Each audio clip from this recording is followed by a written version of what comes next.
మీరు నిజం వైపు నిలబడాలి అనుకోకపోతే మరి నిజం ఎలా బయటకు వస్తుంది అంటున్నా. నేను ఒకటే అనుకుంటున్నా, ఏదో రూపంలో అయితే దేవుడు రూపంలో మళ్ళీ ఏంటి మీ రూపంలో బయటికి రావాలనే కదా దేవుడు మిమ్మల్ని దేవుడిగా ఉన్న మిమ్మల్ని మనిషి రూపంలో పంపించింది. మనిషి రూపంలో అసలు జన్మలే లేవు అన్నప్పుడు ఇంకా ఎందుకు సార్? జన్మలే లేవు, వాళ్ళేంది జన్మలు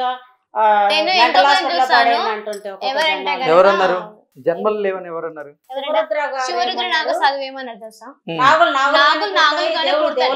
దేవులుగానే పుడతారంట, మనుషులు అంటే మనిషికి 80 జన్మలు ఎన్నో చెప్పాడు అతను. 84 జన్మలు అంట.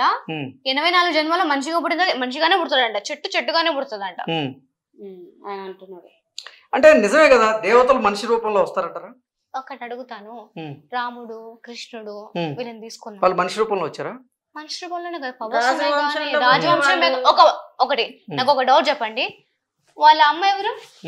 దేవుళ్ళ? మనుషులే కదా.